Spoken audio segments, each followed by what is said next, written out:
Hey, this is some bonus content for Teacher on the Radio, my weekly radio show on WTTU 88.5 FM, The Nest. And I'm planning to share this with my students in the American Mixtape class.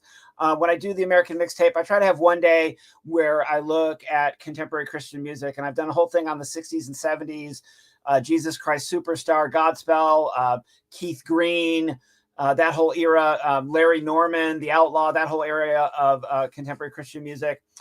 In past classes, I've talked about how the hippie movement had a churchy aspect to it. And I usually have at least one or two students every semester, maybe 5 students every semester who are very outspoken about their faith, or when they're talking about music that they love, they're talking about the music that they learned in church or the music that they sing at church. Sometimes the playlist, they have to do a playlist for their final exam. I'll have a very religiously infused playlist. We are in the buckle of the Bible Belt here in the South. Birmingham, Alabama is one buckle, and Middle Tennessee is the other buckle. So we got my friend Scott Winchell on the show today on this bonus content lecture version. YouTube only version. And Scott Winchell is a veteran, now semi-retired from the professional side of contemporary Christian music. Scott, why don't you just tell us just a little brief resume, backstory on how you got involved in the contemporary Christian music scene, also known as CCM, back in the 80s and 90s. And then we'll take it from there with some more conversation. And welcome, and also welcome to class on the day I'll show this in class. Everybody, this is my friend Scott Winchell. You're a professor today, Scott. Well, thanks for having me. I'm honored, and especially talking with students, and that's really, really, really cool. And for me, it started when I was a kid in the early '80s, jumping into high school. I won't go too deep into my religious upbringing, but I got into contemporary Christian music because my mom was trying to kind of keep me on the straight and narrow. So while I was buying uh, uh, heavy metal albums and listening to a lot of whatever I could get my hands on, my mom was happy to buy me any Christian record that I wanted. And I took advantage of that. And so I kind of rode that. I really embraced it. I enjoyed it.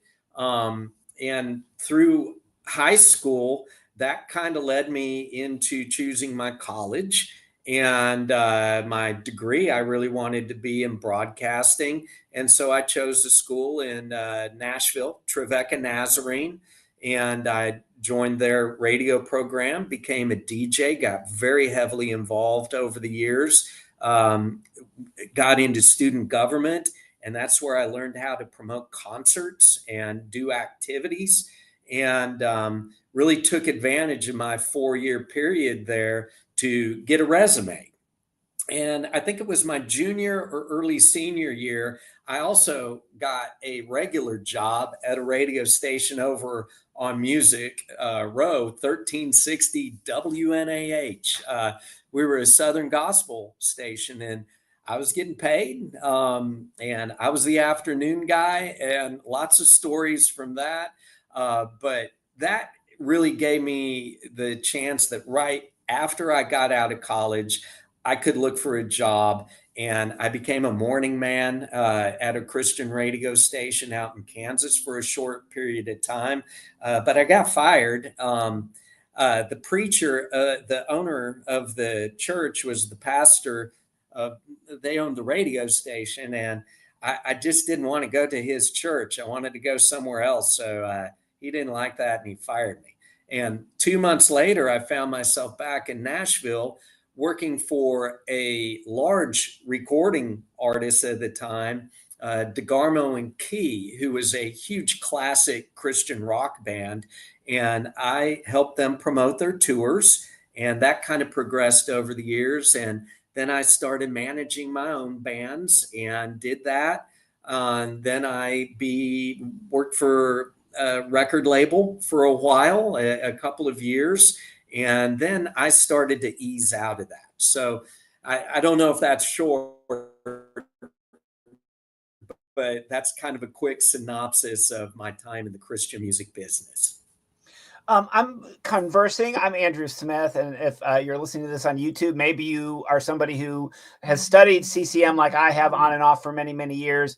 But I'm doing this also because I want to show my students in the American Mixtape class that everything to do with the music from the side of the fan also has a business aspect of it. Journalism and broadcasting is usually filled with music fans who themselves maybe couldn't be the guy on the stage or the gal on the stage, but they could be behind the scenes and they can really help be some of the glue and some of the oxygen really for the whole scene, if you will. So and I never got into this scene the way that you did, so I'm really curious about it, especially in the '90s, because it does seem like another period. But in this class, we're also looking at, Woodstock '99, which was like probably the ultimate in debauchery and also kind of narcissism and hedonism.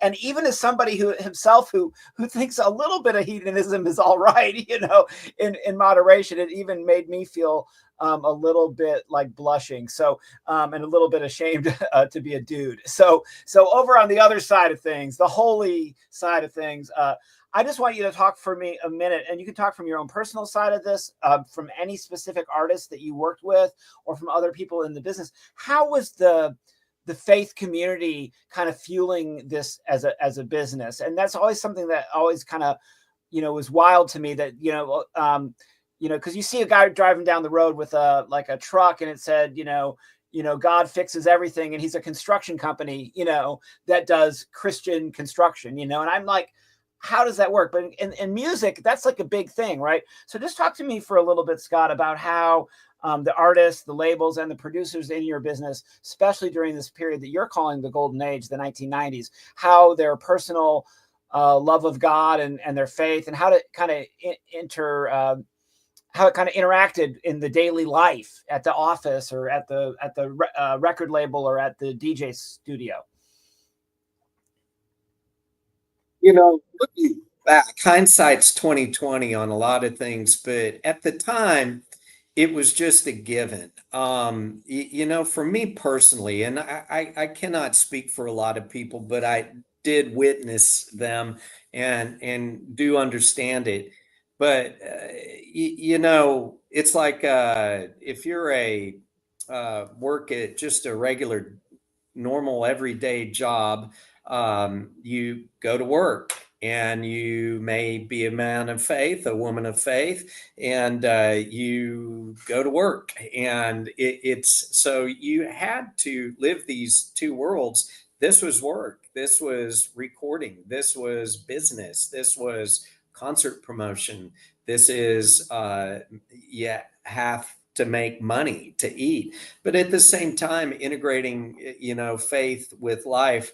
It's kind of been a whole conundrum of things, and music is really different, especially in that period of time, because religion has its own distribution system. Music has its own religious distribution system.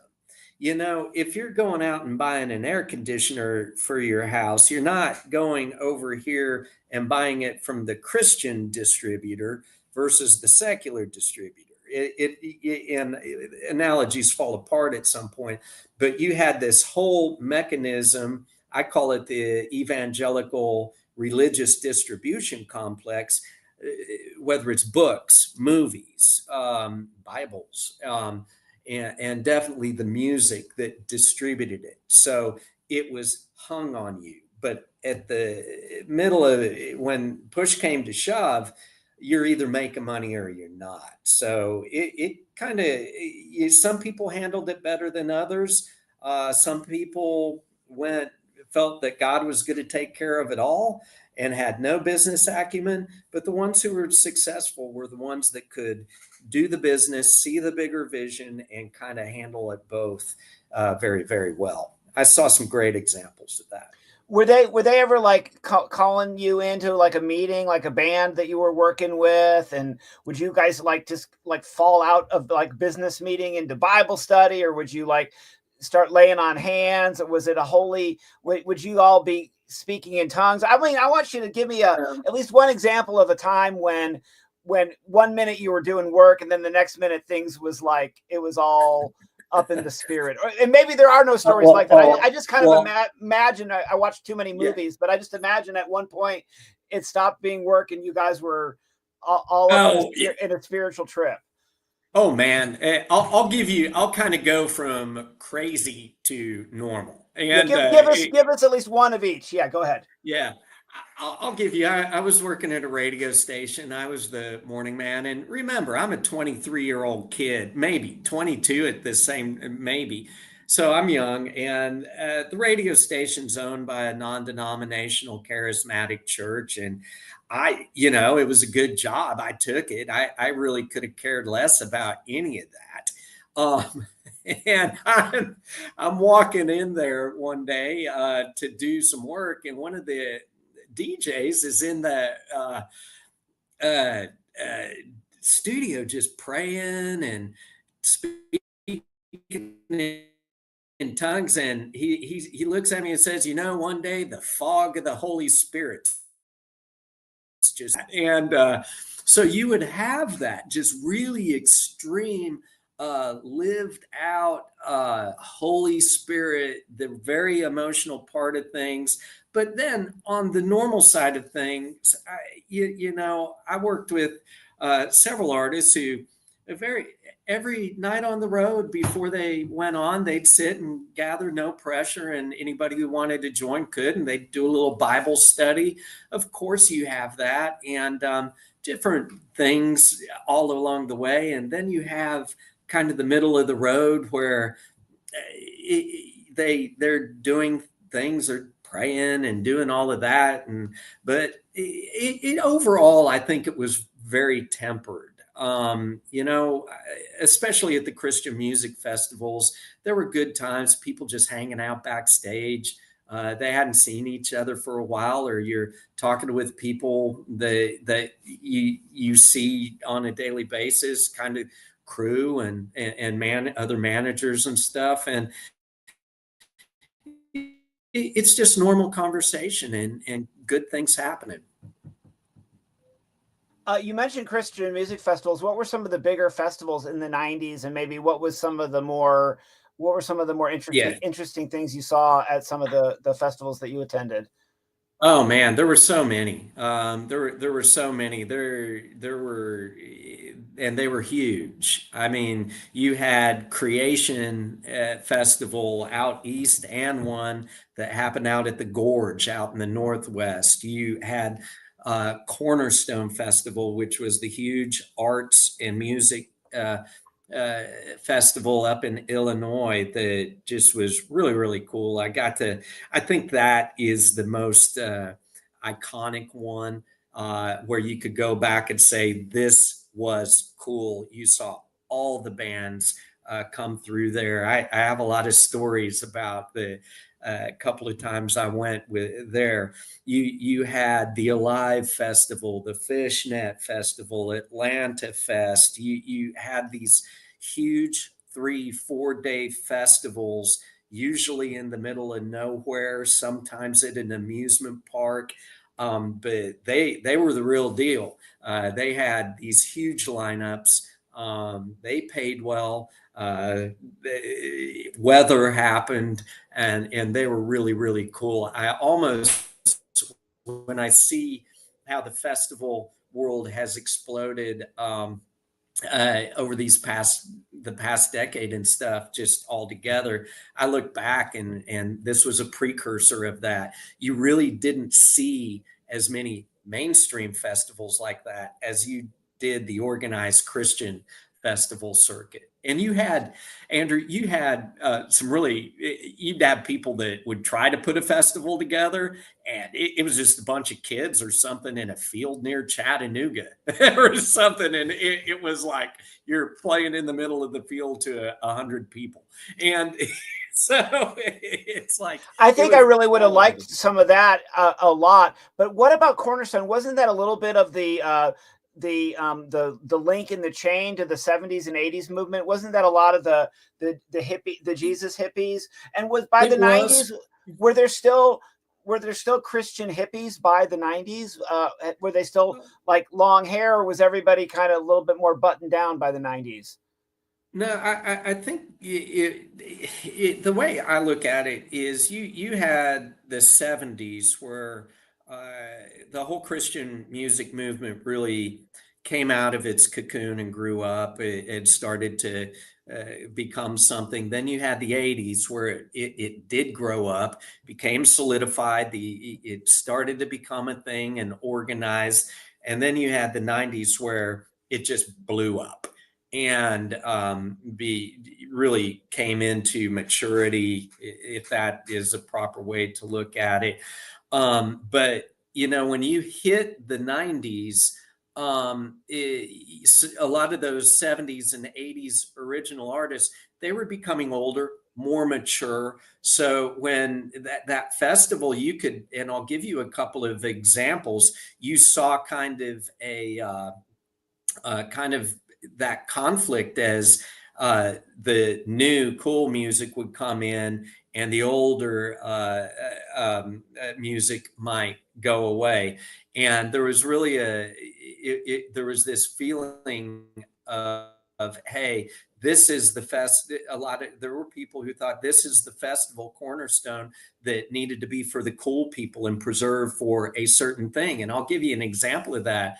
DeGarmo and Key was booked to play one year on the main stage, as well it should. They were selling over 100,000 records, and it were each time out and just doing very, very well. And they were very popular.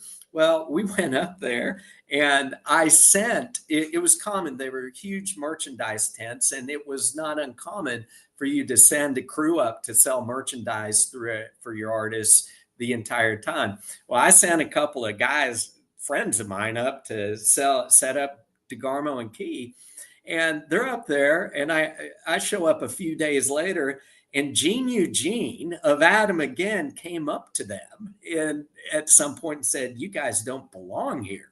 And of course, knowing my friends, they pretty much about got in a fight with him. But it was kind of stuff like that. There was that tension, and I remember that year, DC Talk was the headliner on one of the nights, and before them, the 77s played, which again, if they listened to the radio show we recorded, they were one of my favorite bands and have been around forever. And they were just awesome and everything. But there was this, I even held this thought. I thought, man, 77 should be headlining for DC Talk. And 77's played, and people were like, yeah, yeah, yeah. But then DC Talk came on, and it was clear. It was like the first time I saw Jars of Clay at a festival. It was clear who the headliner was. It was just, they came out and just overpowered everybody. So yeah, it was the link to those that back, and you kept seeing bands, especially Resurrection Band, who founded the festival out of Chicago, but they were aging out and morphing, and new artists were all coming in, and it was changing just like anything else does. Just like Vans Warped tour would change, just like Lollapalooza would change. Things change. When we look at the different genres that were popular in the 90s and how they kind of had their corollary in contemporary Christian music, that included ska, punk rock, hip hop, all of these different genres. Do you think that the fan bases kind of reflected that?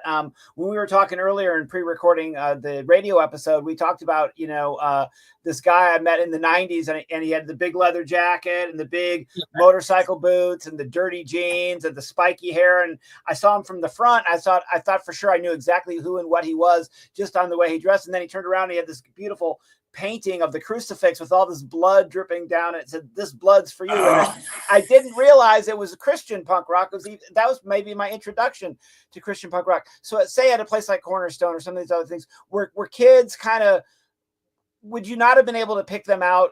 Would they have blended in at Lollapalooza? And they were just, so did you get the idea of like punk and grunge and all those other, or even like the baggy pants? Was all of that were the kids in the Christian contemporary looking like hipsters at the time? No, it was a lot more diverse, and you saw that just on touring regularly across the land. You would have, and depending on where you were touring and who you were touring with, but there was also, quite a few Christian nightclubs, and there was more of a circuit where the alternative bands, the rock bands, the heavy metal bands could play in, but definitely you would see more of that diversity where the punks, where the more fringe would be at home at the Cornerstone Festival. Every time I went, that was the case. And absolutely, it looked more like it's what we would see in the mainstream counterpart. So there was like a churchy counterculture, and these were kids maybe Absolutely. like you were, and they wanted to listen to rock and roll, but they knew what their pastor and their parents would say, so they just decided they were going to dial in the Christian rock and the Christian ska because Oh, that fit the culture that they were from. one of the hardest shows I've ever seen. It was in one of the tents at Cornerstone, and it was at late at night. It was just dusty. It's in the middle of nowhere, and it's hot. And was the band Scattered Few and the Crucified. The Crucified was a heavy, heavy band, and Scattered Few is a heavy, heavy, heavy band. And it was just wow. It was as heavy as anything I've seen at any hardcore show with any sort of a mosh pit. It was cool. Yeah, We got to. I think I really would have enjoyed this. I'm looking at the time. We're going to wrap this up. I want to go on to this last question. I'm going to fuse the last couple questions that I sent you earlier into one question. So it's 25 years later now, Yeah. since the 90s. A lot of people have left the church. A lot of the people that were more liberal or progressive Christians have morphed into something else, as far as the evangelical thing becoming more divisive in some subsets of the faith, and also the genre seems to have gone more into these like super duper praise empires. It's the worship music seems to me have taken over, maybe over the songwriting. People have deconstructed. What do you think happened? It doesn't seem to me, and maybe I'm wrong, but it seemed like it was more cohesive back then as far as being serious artists and serious songwriters, where now it's maybe morphed more into different lanes and different brands as far as evangelicalism. And then I know of, like, I mean, bands. Even when I was in my brief stint as a born again after getting sober, I was like really into this band called Gungor, and I first heard them playing in a church, and then the next thing you know, Michael Gungor is, taking mushrooms and talking about Ram Dass, and like he definitely like left the mainstream evangelical scene. I've said a lot. Unpack the transition out for us of from that period to today, and also maybe a little bit of your own story as you left that business as well, as we wrap this up. My guest is Yeah. Scott Winchell. Scott, thanks for doing this with me. Well, I appreciate being here. It's helpful for me because there is a lot to unpack, and it's good therapy for me to talk about it because and to revisit some of this and help me understand it. But I think kind of walking backwards from now to another time is I can't really speak on it. I'm not involved with it as it is now. I don't enjoy it. I don't like it. And in my experience is I look at, like I looked at before our call today, I looked at one of the classic record labels that was founded on being kind of the cutting edge of everything. And I looked at their artist roster, of whom I can't speak negatively about any, and these probably are all great artists, but it really looked like the lineup of your typical Monday or Tuesday night network talent show. There were no bands. It's hard to find bands that aren't worship bands. And so I think, what has changed is culture has changed, business changes, the music industry has changed. Where we were at the beginning of this century up till about 2005, 6, 7 is really, really different from where it is now. We know that through how music is recorded, how we get our music, how we access our music. It is just very, very, very changed. So we're really in a different day and time than it was back then. Um, I, I think society does contribute. I remember way back when I, in the early 90s, going to a huge thing at the White House. It was just like one of these huge multi-day things. It's the first time I met Kirk Cameron, but it was one of these moral movements coming out of the Reagan years, and then you're in the Clinton years when everybody began thinking that the world was going to hell. And it was kind of the upbringing of this beginning of where we are now. And in a lot of senses, it's like this idea that, we need to reclaim America. We need to get back to where it was. But those messages have never changed. It's like we're always trying to do that. And it's just putting a different face on it today. So I think it's just evolving with culture. I'm not a part of it. I left. I for reasons I number one needed to make a better living, and I didn't feel I could do that. And as I moved further away from where the American Evangelical Church was going, I just knew that that's not something I wanted to be a part of anymore. Yeah, it's interesting stuff. Um, we are going to sandwich this with some videos. So I'm going to hit you up to help me pick maybe about 4 or 5 videos to show in class, because they'll be in a big classroom and I'll have the big screen. So I'm going to show a couple of music videos to go with this. I think it's really cool that you made a career in managing artists, promoting artists, producing artists, and on the radio side as well. I'll certainly give them a link to the radio show, whether they'll listen to it or not. I can't make them do stuff outside of class. But Scott, thank you so much for letting me interview you today, and thanks for helping me do the radio show today as well. Thank you, and good luck to all you students who might see this. Man, good luck with everything. It's a big, bright world, and as much as the music industry and arts world has changed, it is still vibrant. We must go on, and we will go on. And I hope that many of you are a big part of that. Wow, thanks, Scott. Hey, that was cool.